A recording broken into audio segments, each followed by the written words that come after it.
साथियों नमस्कार। तो सबसे पहले तो मैं हरियाली युवा संगठन से जुड़े हुए जितने भी पदाधिकारी हैं, उनके सदस्य हैं, उन सबको मैं बधाई देना चाहता हूं कि वो एक ऐसे क्षेत्र में काम कर रहे हैं जिस क्षेत्र को इस दुनियादारी को बहुत ज़रूरत है। यानी भविष्य की दुनिया जो किस प्रकार की होगी और उसमें पौधों का क्या महत्व होगा, इस पर यदि हम एक बातचीत करें और हरियाली युवा संगठन के कार्यों को देखें तो ऐसे लगता है कि ये संगठन काफ़ी गंभीर है इस मसले को लेकर के। जिस प्रकार की खबरें मैं आपकी सोशल मीडिया के माध्यम से देखता हूं और आप सब लोग इसके लिए बधाई के पात्र हो, तो आप सब लोग इस क्षेत्र में काम कर रहे हो। इसके साथ साथ मैं आजकल ये भी देख रहा हूं कि कोरोना काल में जो आपकी भागीदारी है वो लगातार बढ़ रही है। आप चाहे मास्क बांटने हो, चाहे सैनिटाइज करना हो, लोगों को जागरूक करना हो, तो ये क्षेत्र भी, इस क्षेत्र में भी आपके संगठन ने एक अच्छी भूमिका निभाई है। उससे पहले पुस्तकालय में जो पुस्तक पढ़ने की संस्कृति होती है, यानी गांव में जो पुस्तकालय की स्थापना आप लोगों ने की है, आप लोगों के सहयोग से, पंचायत के माध्यम से, समाज सेवियों के माध्यम से जो आप इस प्रकार के कार्य कर रहे हैं, ठीक, पुस्तकालय को खुलवाने के कार्य, स्वच्छता अभियान के कार्य, सामाजिक जनजागरण के कार्य, सामाजिक कुरीतियों के खिलाफ अभियान चलाने के कार्य और अन्य अन्य संगठनों के साथ मिलकर के भी,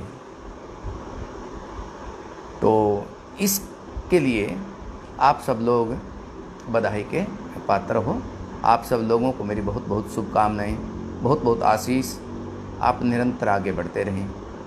मेरी इस प्रकार की शुभकामनाएं आपके साथ हमेशा थी, है और रहेगी। आप सब लोगों को देख करके ऐसा लगता है,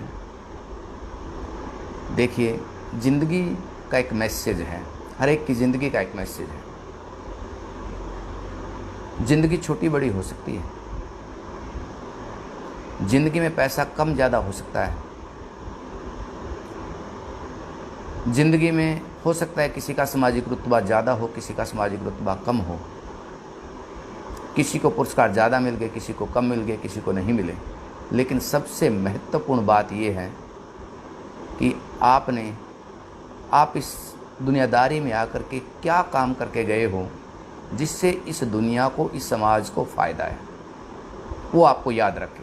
आपकी ज़िंदगी का मैसेज क्या है, ये एक महत्वपूर्ण बात है।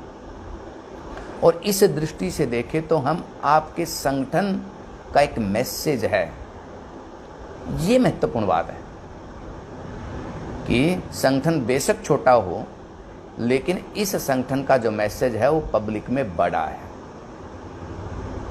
और आज जब मैं विचार कर रहा था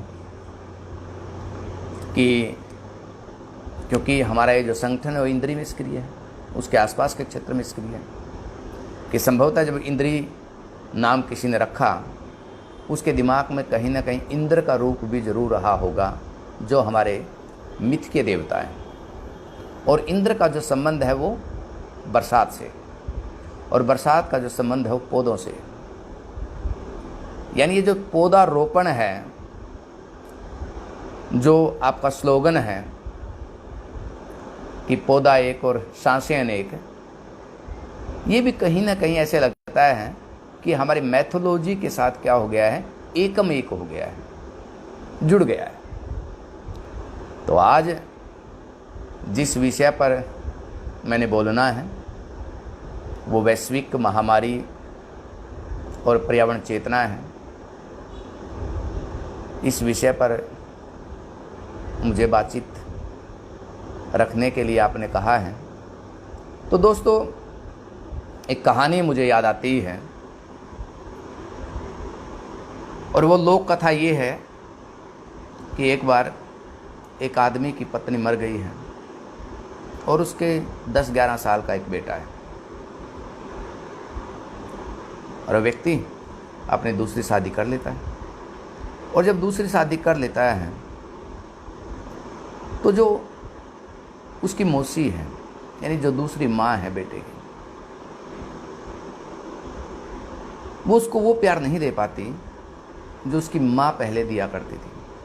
प्यार प्यार ही नहीं, बल्कि उससे बात बात में गुस्सा करती है, ईर्ष्या करती है, उसके अंदर कमियां निकालती है और पिताजी के खिलाफ बार बार उसकी शिकायत करती है।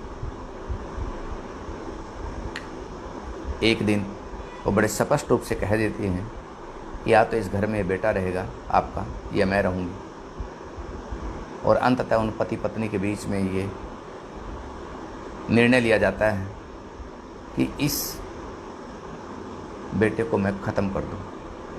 यदि आप इसको ख़त्म करते हैं तो मैं रहूँ, यदि आप नहीं ख़त्म कर सकते तो मैं आपके पास चली जाऊँगी। अब उसका बाप जो है वो इस कशमकश में है कि निर्णय तो ले लिया, लेकिन इस निर्णय पर चलना भी आसान नहीं है कि आखिर वो उसका बेटा है, उसका दिल का टुकड़ा है। वो कोशिश करता है कि आज जो है मैं इस बच्चे को ख़त्म कर दूंगा। और वो क्या करता है, कहानी थोड़ी पुरानी है कि खेत में हल चला रहा है। अब हल का ज़माना नहीं है, और जब हल चलाते थे तो हल के बाद हम क्या करते थे, एक सुहागी, ये कहते थे कि खेत को समतल करने के लिए एक सुहागी मारी जाती थी। अब वो कहता है कि मैं आज हल चलाऊंगा और उसके बाद जब सुहागी मारूंगा तो आप इसको रोटी लेकर के भेज देना, मैं सुहागी के ऊपर इसको बिठा करके धक्का दे दूंगा और ये सुहागी के नीचे आकर के मर जाएगा। इसकी मौत जो है वो जस्टिफाई हो जाएगी समाज के अंदर। अब तय प्रक्रिया के तहत, जो प्लानिंग उन्होंने की थी, योजना के तहत, वो बच्चे को 9-10 बजे खाना लेकर के भेजती है। और खाना खाने के बाद उसका जो बाप है वो उसको सुहागी पर बिठा लेता है। अब उसके दिमाग में प्रक्रिया चल रही है कि अब इसको समाप्त करना है। और फिर उसको दिमाग में ये विचार आता है कि तू इसको क्यों समाप्त करना चाहता है, यही तो ना, या फिर तूने शादी क्यों की है, इसलिए ना कि तेरे औलाद होगी, तेरा वंश चलेगा, बुढ़ापे का तेरा कोई सहारा बनेगा। ये बात उसके दिमाग में चल रही है। और वो कहता है कि ये जो 11-12 साल का बेटा है, ये तेरा वंश भी चला सकता है, तेरा बुढ़ापे का सहारा भी बन सकता है, तेरी दिली इच्छा भी पूरी कर सकता है। और तू जिसके सपने देख रहा है उसका तो अभी जन्म भी नहीं हुआ। यानी जो चीज़ तेरे पास है उसको तो क्या कर रहा है, तू समाप्त कर रहा है, और जो चीज़ तेरे पास है नहीं उसकी तू इच्छा कर रहा है, उसकी तू कल्पना कर रहा है।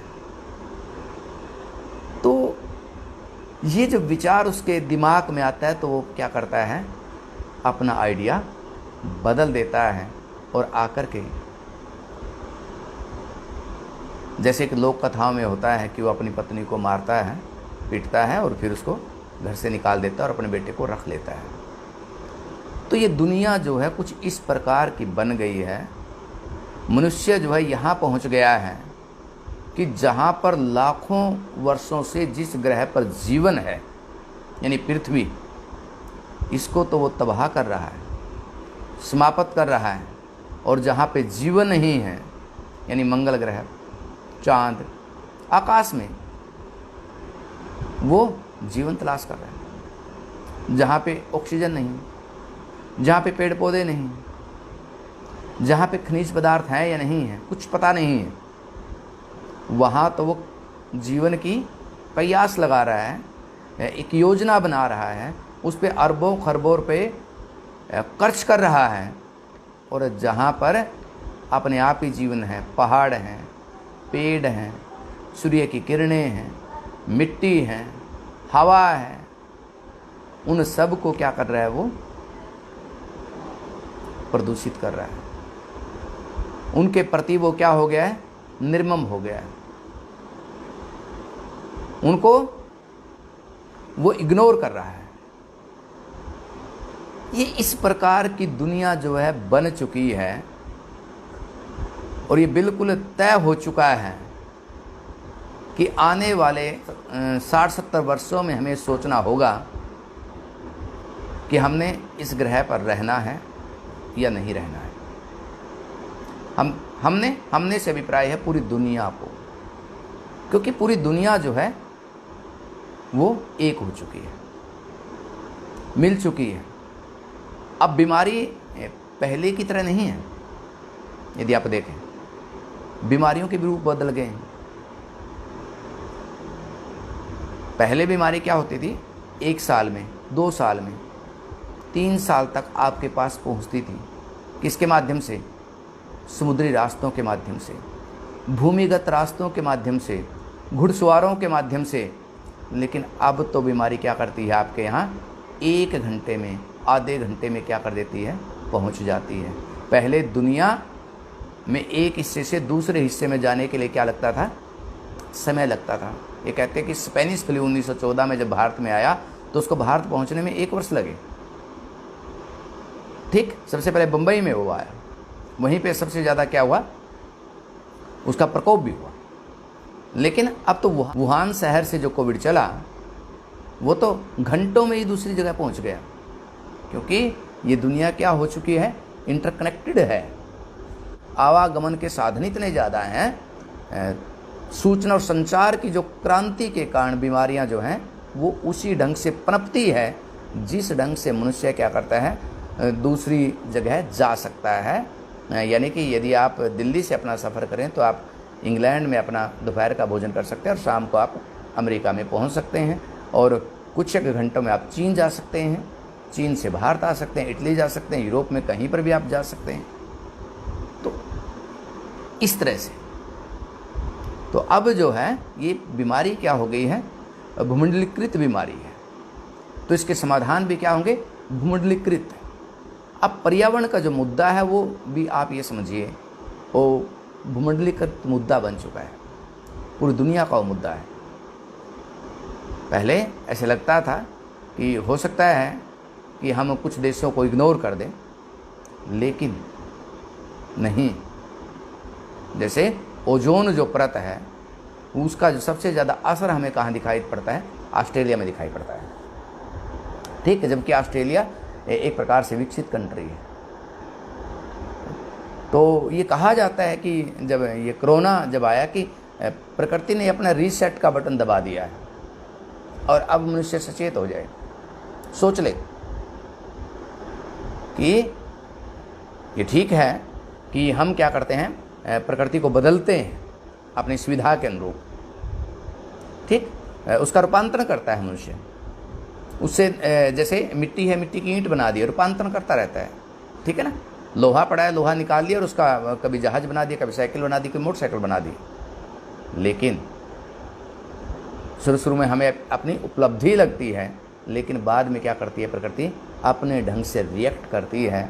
और जब प्रकृति रिएक्ट करती है तो उसका तोड़ मनुष्य के पास नहीं होता। उसकी सज़ा जो है बहुत सारे लोगों को भुगतनी पड़ती है। इस महामारी से एक बात और निकल करके आई कि ये जो चमगादड़ से फैली है, और चमगादड़ तो मर नहीं रही है। आप देखिए, आदमी मर रहे कि ये जो चमगादड़ हैं उनको तो कुछ नहीं हो रहा, तो आदमी क्यों मर रहा है? यानी आदमी का जो इम्यून सिस्टम है वो वीक है, कमज़ोर है। यानी इस ग्रह का जो सबसे बुद्धिमान प्राणी है, जो जिसको ये कहते हैं कि वो सबसे ज्ञानवान है, जो इस प्रकृति का मालिक है, वो सबसे ज़्यादा खतरे में है। जो ज्ञानवान है वो सबसे ज़्यादा खतरे में है। और जिसको माने कि सामान्य सी बुद्धि है, यानी पशु पक्षियों को कुछ हो नहीं रहा। कहीं ना कहीं हमारे खान पान के जो संसाधन हैं हमारी जो जीवन शैली है, हमारा जो रहन सहन है, वो रहन सहन, उस पर भी एक सवालिया निशान उठने शुरू हो गए हैं कि आखिर हमने ये विकास की ओर बढ़ रहे हैं या फिर हम विनाश की ओर बढ़ रहे हैं। आखिर हम कब सचेत होंगे? और ये कहा जाता है कि जब इन नदियों का जो एक एक बूंद जो है जहरीली हो जाएगी और सारे पहाड़ ख़त्म हो जाएंगे और एक भी मछली शिकार के लिए नहीं बचेगी, तब मनुष्य पैसे का क्या करेगा? पैसा किसके चाहिए? जीवन के लिए चाहिए। जीवन कहाँ से मिलेगा? प्रकृति से मिलेगा। लेकिन प्रकृति को आपने क्या किया? अपनी इच्छाओं के अनुरूप बदल दिया है, तो क्या होगा? ये इस प्रकार के सवाल हैं जो क्या करते हैं, हमें सोचने के लिए मजबूर करते हैं। और ख़ास करके यदि आपका संगठन इस क्षेत्र में काम कर रहा है तो वैचारिक दृष्टि से भी क्या होना चाहिए? वो सुदृढ़ होना चाहिए। उसे पता होना चाहिए कि वास्तविक समस्या क्या है और उस समस्या को हम कैसे रिएक्ट करें, उस समस्या पर हम कैसे चलें, उसका समाधान हम किस तरह से खोजें, लोगों के अंदर हम किस प्रकार से पर्यावरण की चेतना को जगाएं। यदि आप देखें कि भारत की जो मैथोलॉजी है, यदि वहाँ से बात शुरू करें, हमारी मैथोलॉजी के अंदर बड़ा स्पष्ट है कि प्रकृति हमारी माँ है, हम उसके बेटे हैं, और बेटा कितना ही विकास करे लेकिन वो माँ से बड़ा नहीं हो सकता। यानी हम माँ और जो बेटे का संबंध है, तो इसका मतलब किस प्रकार का संबंध है? हमारा रक्त का संबंध है, हमारी त्वचा का संबंध है, हमारे दिमाग का संबंध है, हमारी आयु का संबंध है, ठीक है ना, हमारे सोचने समझने की शक्ति का संबंध है। ये सब संबंध किसके साथ है? प्रकृति के साथ। ठीक, यानी मौजूदा समय में यदि हम देखें हमारे विकास के मॉडल को, वो प्रकृति के ऊपर नियंत्रण चाहता है, वो उसे अपने काबू में करना चाहता है। कैसे? कि जैसे कहीं पे बरसात हो रही है तो बादलों में विस्फोट करके वो क्या कर सकता है? बादलों को दूर कर सकता है। उस क्षेत्र की जो बरसात है वहाँ पे बरसात ना हो, इस प्रकार की जो टेक्नोलॉजी ईजाद कर ली है मनुष्य। यदि कहीं पे धुआं है, धूल है, तो वहाँ पे भी विस्फोट करके उस धूल को, धुएं को दूसरी जगह भेज सकता है। ठीक, तो इस तरह से यानी हमारा जो उसके प्रति एक रवैया है, वो किस प्रकार का रवैया है? नियंत्रण का रवैया है, उस पर कंट्रोल करने का रवैया है। और यहीं से ही समस्याओं का क्या होता है? जन्म होता है कि उसको ऐसे लगता है वो सारी चीज़ों को क्या कर लेगा? कंट्रोल कर लेगा। ठीक, लेकिन यदि हम अपनी मैथोलॉजी में देखें, वहाँ पर हम क्या, प्रकृति जो है हमें क्या करती है? बहुत सारी चीज़ें प्रदान करती है। और इसलिए यदि आप देखें जो रेगिस्तान में रहते हैं, उनके लिए रेगिस्तान कोई समस्या नहीं है। जो समुद्र के नज़दीक रहते हैं उनके लिए समुद्र कोई समस्या नहीं है। जो पहाड़ों के नज़दीक है उनके लिए पहाड़ कोई समस्या नहीं है। जो समतल में तो समतल कोई समस्या नहीं है। लेकिन मनुष्य जो है वो एक जैसा डिज़ाइन करना चाहता है, एक जैसे घर बनाना चाहता है, एक जैसे खाने बनाना चाहता है, एक जैसे गाने बनाना चाहता है, एक जैसी भाषा बनाना चाहता है। यानी उसकी विविधता को वो समाप्त करना चाहता है। ठीक है ना? जो विकास का मॉडल है वो क्या कर रहा है? ये बता रहा है कि यदि वही चिप्स अमेरिका खाता है तो उसी चिप्स को भारत को खाना चाहिए और उसी चिप्स को दक्षिण अफ्रीका को खाना चाहिए। यदि कोई कोल्ड ड्रिंक इंग्लैंड वाले पीते हैं तो वही ऑस्ट्रेलिया ने पीनी चाहिए, वही पाकिस्तान ने पीनी चाहिए और वही जापान ने पीनी चाहिए। यानी एक जैसी चीज़ें बनाने की उसके पीछे काम कर रहा है मुनाफा, मार्केट।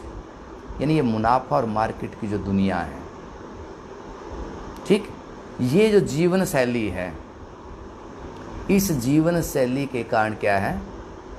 प्रकृति को मनुष्य अपने नियंत्रण में लेना चाहता है, लेकिन प्रकृति जो क्या है वो मनुष्य के नियंत्रण में नहीं आ सकती, क्योंकि वो ज़्यादा बड़ी चीज़ है, हम उससे बने हैं।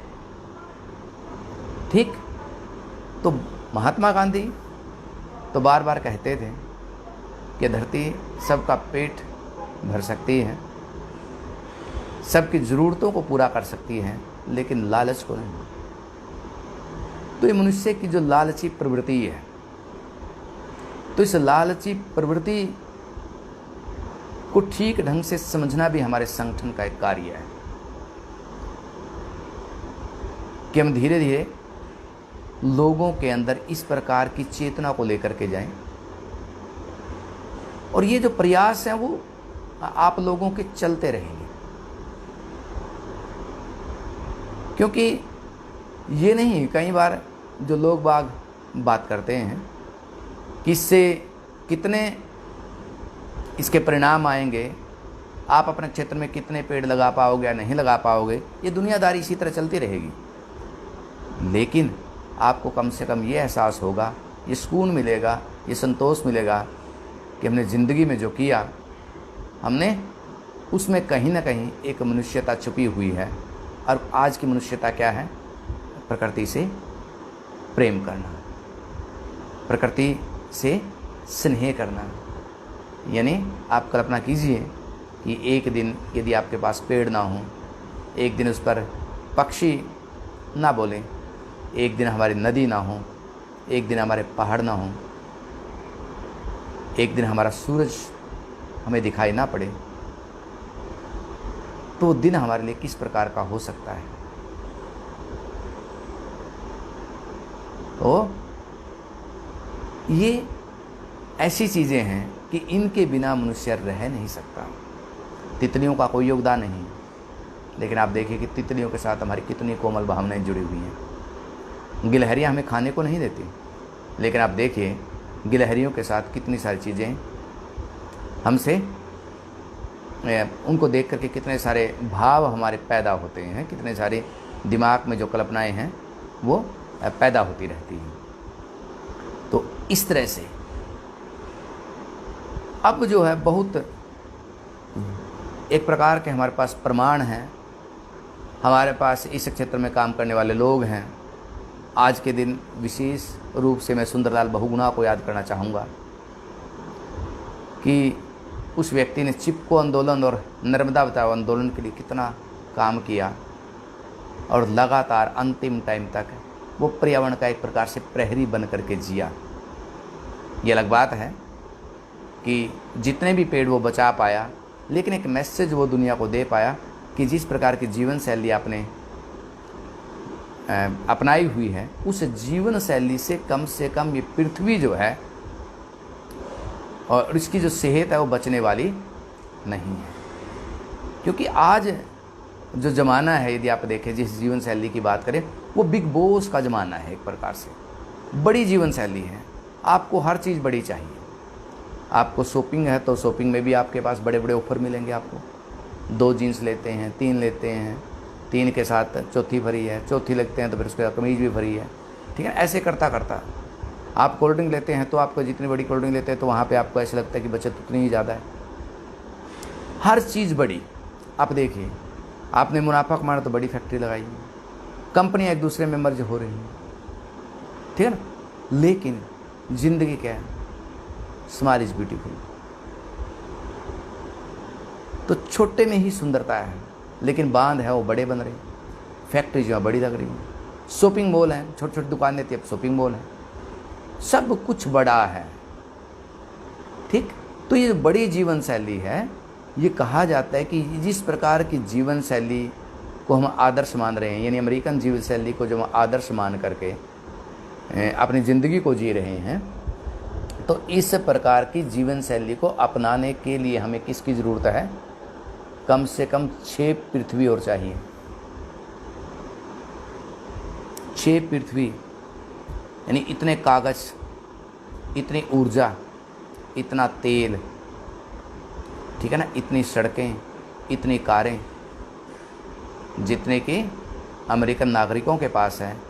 यदि हम सभी जो हैं दुनिया के नागरिकों को वो चीज़ प्रदान कर दें तो आपको एक पृथ्वी नहीं 6 पृथ्वी की ज़रूरत है। तो इस तरह से अब जो समय है वो आ गया है कि मनुष्य क्या करे, इन चीज़ों को लेकर के सचेत हो और अपनी जो जीवन शैली है उसको बदले। और एक कविता बहुत पहले, एक जो सुमित्रा नंदन पंत की कविता थी कि आ धरती कितना देती है, कि उसमें एक छोटा सा बच्चा है, वो क्या करता है कि एक बार एक बीज उसमें बो देता है और बीज से क्या है, एक बेल जो है वो चारों ओर फैल देती है और वो बेल से वो सब्जियां तोड़ करके पूरे मोहल्ले में क्या करता है, उसको बांटता फिरता है। और जब उसको लगता है कि इतना कुछ धरती में उपजा सकती है, वो लालच में आकर के एक दिन वहाँ पर कुछ रुपए उसके अंदर रोप देता है, 1-2 सिक्का उसमें डाल देता है होने के बीच, कि एक दिन इसका क्या होगा, एक बड़ा पेड़ होगा और जहाँ पे चांदी के सिक्के लगे होंगे और मैं एक मोटा सेठ बनूंगा। लेकिन कुछ दिनों बाद जब वो देखता है कि वहाँ पे कुछ भी पैदा नहीं हुआ, उसको लगता है कि नहीं, ये मैंने लालच किया था, कि मैंने इस प्रकार की चीज़ों को नहीं करना चाहिए था। लालच की कोई सीमा नहीं है। तो ये जो सवाल हैं ये लगातार क्या हो गए हैं, खड़े हो रहे हैं। इस सवाल को हम किस तरह से पब्लिक के बीच ले जा सकते हैं, ये महत्वपूर्ण बात है। कि आप देखिए कि जब हम देखते हैं कि वृक्षों को बचाने के लिए बिश्नोई समुदाय ने लगभग 1770 में 363 लोगों ने अपनी शहादत दी थी, ये बहुत बड़ा आंकड़ा है। तो इस तरह से क्या इस प्रकार का लगाव कोई पैदा हो सकता है कि जब मनुष्य के दिमाग में पूर्णतः से अब क्या बन चुका है, मनुष्य नहीं, एक उपभोक्ता में तब्दील हो चुका है, चीज़ों को कंज्यूम कर रहा है, वो भोगता है। जब चीज़ों के प्रति उसकी कोई दृष्टि हो, चीज़ों के प्रति उसकी सोच हो, जब पेड़ के अंदर केवल फल ना देखें, उसकी पत्तियां भी देखें, उसका तना भी देखें, ठीक है ना, जब वो ये देखें कि इसका संबंध ऑक्सीजन से है और आने वाली पीढ़ियों को क्या करेंगे, ये आने वाली पीढ़ियों को स्वच्छ वातावरण प्रदान करेंगे, तब ज़रूरी है, तब ये लालच पर कुछ हद तक एक लगाम हम लगाने में कामयाब हो सकते हैं। बहुत बार कहते हैं कि आप जिन पेड़ों को लगा रहे हो क्या इनके फल खाओगे, और बहुत ही सहज उसका उत्तर एक व्यक्ति ने दिया कि जो फल मैं खा रहा हूँ वे पेड़ मैंने लगाए थे क्या,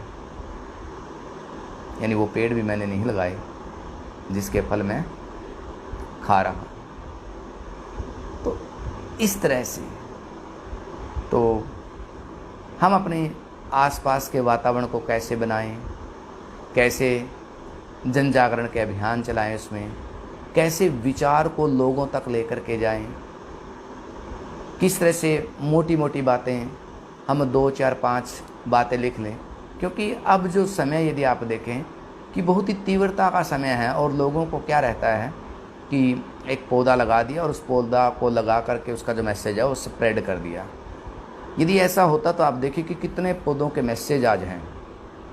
इस दिन को जो 5 जून 1972 में पहली बार संयुक्त राष्ट्र संघ ने मनाया और बाकायदा हमारे पास पर्यावरण मंत्रालय है, ठीक है ना, तो पर्यावरण मंत्री हमारे होते हैं, लेकिन पौधे जो हैं वो लगातार क्या है, वो घटते जा रहे हैं और फोटोएं जो हैं, तस्वीरें जो है उसकी वो बढ़ती जा रही हैं।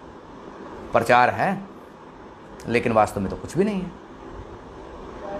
तो इस तरह से जिन पौधों को हम लगाएं, सच्चे रूप से उन पौधों को हम बड़ा करें। आप ज़िंदगी में यदि मैं कहता हूँ किसी व्यक्ति ने 50 पौधे लगा दिए हैं तो उसका एक बहुत बड़ा योगदान है पौधों में। ये बहुत बड़ी बात है यदि आप 50 पौधे जो हैं अपने आसपास डेवलप कर देते हो और उसके बारे में लोगों को बता देते हो, समझा देते हो। ये समझाना बहुत बड़ी बात है कि जीवन के एक छोटा सा हिस्से में उनको ये कहना कि सारी ज़िंदगी हम अपने लिए जीते हैं, कुछ समय ये हम क्या करें अपनी आने वाली पीढ़ियों के लिए भी जिएं। इस तरह से तो जो संगठन है वो इस काम को लेकर के पब्लिक के बीच में जाए, नुक्कड़ नाटकों के माध्यम से, ठीक, प्रार्थनाओं के माध्यम से, स्कूल में जाकर के भी हम अपने अभियान को और तेज़ और तीव्र कैसे बना सकते हैं। और ये कहा जाता है कि यदि आप पेड़ लगाएं तो कितना बड़ा, कम से कम अपने बराबर का आप पेड़ लगाएं। तो इस तरह से तो अब समय जो है वो आ गया है, हम प्रकृति को के चश्मे की क्या करें, उसकी रक्षा करें।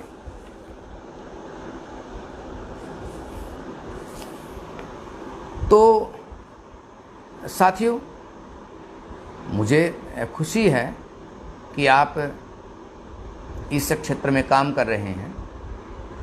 और देखिए, इस प्रकार का क्षेत्र है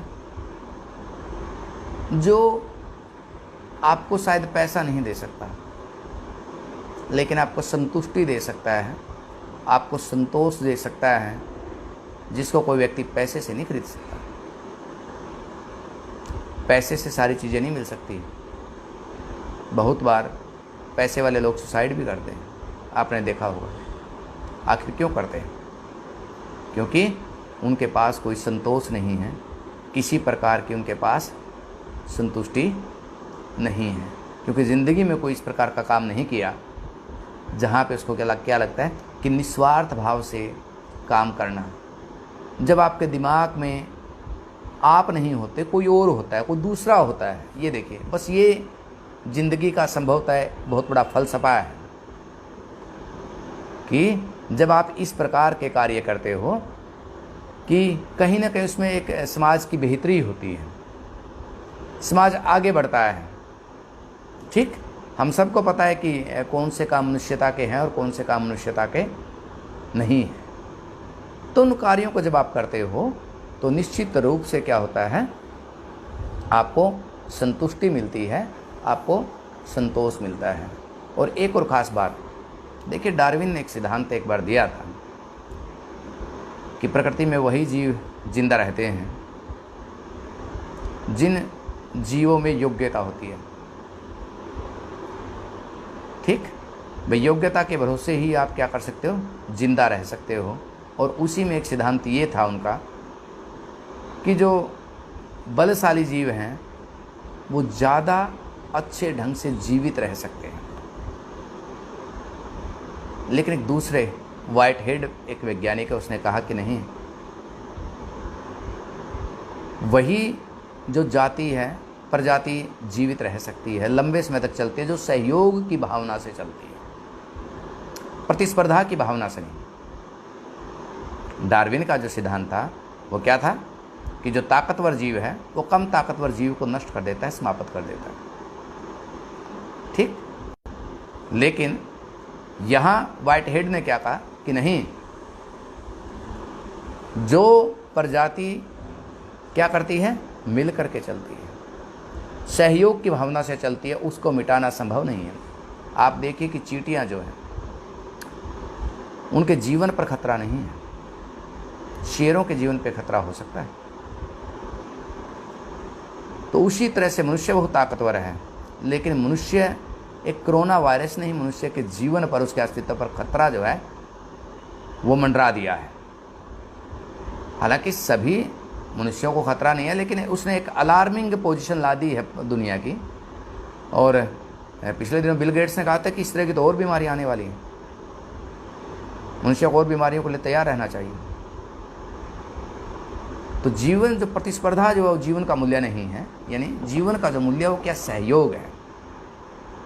हाथ से हाथ पकड़ करके जीवन की समस्याओं को क्या किया जा सकता है, उसका मुकाबला किया जा सकता है, कोई समाधान खोजा जा सकता है। तो हम इस तरह की चीज़ों को पब्लिक के बीच हम जो है ले करके जाएं, पब्लिक को बताएं, मैथोलॉजी के माध्यम से बताएं, वो बातें ज़्यादा समझ में आती हैं। अपने इतिहास के माध्यम से बताएं कि किस प्रकार से अकबर ने जो है वो जंगली जानवरों के मारने पर प्रतिबंध लगा दिया था। उसके बाद जहांगीर ने वन्य संरक्षण के नियम बनाए थे, ठीक है ना।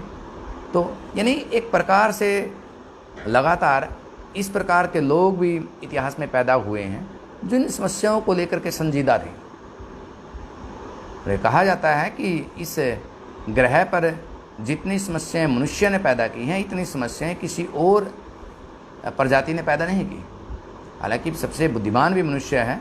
और आप ये देखिए कि जितना प्रकृति पर जितना ज़्यादा वजन मनुष्य का है, इतना वजन किसी का नहीं है। किसी के कारण इस पृथ्वी पे संकट नहीं है। न शेर के कारण संकट है, न चीते के कारण संकट है, न हाथी के कारण संकट है, न हिरण के कारण संकट है, न सांप के कारण संकट है, न मेंढक के कारण संकट है। संकट किसके कारण है? मनुष्य के कारण है, उसकी जीवन शैली के कारण है। और उसके पीछे क्या है? जो मनुष्य की मुनाफा की प्रवृत्ति, उसके जो लालच की प्रवृत्ति। तो हमारे बहुत सारे जो धर्म ग्रंथ हैं, जो हमारे नीति ग्रंथ हैं, उसमें लालचों को कंट्रोल करने के लिए आपको लोक कथाएँ मिल जाएंगी, ठीक है ना। बार बार हम उन चीज़ों को पब्लिक के बीच लेकर के जाएं। बहुत छोटी छोटी बातें उनसे करें। उन्हें आपका ज्ञान नहीं चाहिए।